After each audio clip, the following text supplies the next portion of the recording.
قائد تحریک تحفظ ناموس رسالت پیر محمد علاء الدین صدیقی رحمۃ اللہ علیہ کا سالانہ عرس برمنگھم کی جامع مسجد گھمکول شریف میں منعقد کیا گیا۔ عرس کی تقریب میں سیاسی، مذہبی، روحانی شخصیات کے علاوہ برطانیہ بھر سے ان کے عقیدت مندوں نے کثیر تعداد میں شرکت کی۔ تقریب کا احوال ہمیں بتائیں گے عابد کاظمی۔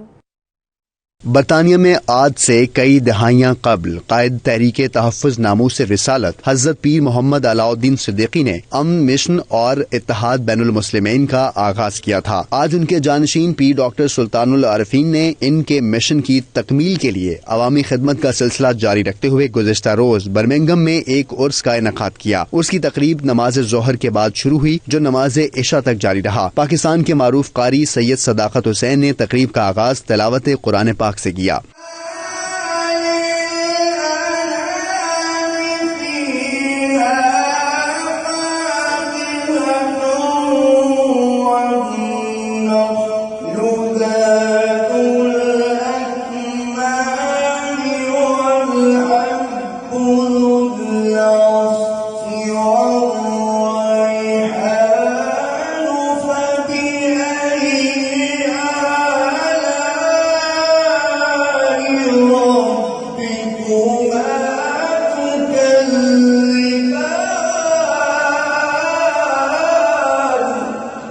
عرس سے سابق وزیر برائے مذہبی امور صاحبزادہ پیر سید امین الحسنات شاہ، آزاد کشمیر کے سابق وزیر اعظم سردار عتیق احمد خان، اپوزیشن لیڈر آزاد کشمیر چودھری محمد یاسین، ممتاز عالم دین علامہ Qamar Uzzaman Nazmi, Khalid Mahmood M P, Yasin Khan M P, Pir Fayyaz Ulhassan Qadir Yawar اور دیگر نے خطاب کرتے ہوئے کہا کہ عالمی برادری دنیا بھر میں امن خطبہ حجت الوداع کو اقوام متحدہ کے انسانی حقوق کے چارٹر میں شامل کر کے ہی قائم کیا جا سکتا ہے۔ برطانیہ میں نہیں، پورے یورپ کی نمائندگی کرتے ہوئے تحفظ ناموس رسالت کا حق ادا کرتے ہوئے ایک ایسا قانون جو ہے نا ترتیب دلوا دیا کہ انشاءاللہ رہتی دنیا تک اس قانون پر عمل درآمد ہوتا رہے گا۔ بہت بڑی تعداد جو آج اسلام کے ساتھ وابستہ ہے ان کو اسلام کے دائرے میں داخل کرنے کے لیے اور اسلامی تعلیمات اور اشاعت کروانے کے لیے اولی اللہ نے اپنا کردار ادا کیا ہے۔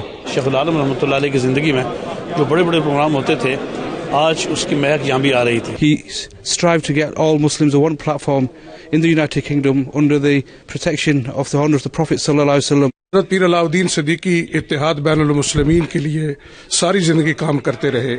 انہوں نے قوم کو اتحاد امت کا نعرہ دیا، عشق مصطفیٰ کا لوگوں کو پیغام دیا۔ یہاں کافی لوگ جو ہیں وہ ہمارے بچوں کو بکا رہے ہیں، تو ہم کوشش کرتے ہیں کہ ایسی عرس سے، ایسی اور میٹنگ سے ہمارا جو ایک عقیدہ ہے اسلام کا وہ برقرار رہے۔ کہ دنیا میں ہمیشہ امن اور محبت صوفیہ کی تعلیمات سے پھیلی ہے اور حضور شیخ العالم رحمۃ اللہ علیہ کا ساری زندگی پیغام محبت کا رہا۔ میں سمجھتا ہوں کہ نوجوانوں کے لیے جو پیر صاحب نے جتنا کام کیا ہے اور اس جنریشن کے لیے، اس جنریشن کے لیے جو یہاں پر پیدا ہوئی، ان کو اسلام کے اصلی اسلام جو ہے اس کی جگانے میں اہم کردار ادا کیا۔ Very spiritual, full of love, and I believe that our youth had opportunity to learn about Islam. آپ کی علمی، مذہبی اور دینی جو خدمات ہیں، تعلیمی خدمات ہیں، وہ تاریخ کا ایک حصہ ہیں اور میں یہ سمجھتا ہوں کہ آپ کو جتنا بھی خراج عقیدت پیش کیا جائے وہ کم ہے۔ سیاسی، سماجی، معاشرتی حوالوں سے انہوں نے پاکستان اور پاکستان سے باہر یورپ میں جو ان مٹ نقوش چھوڑے ہیں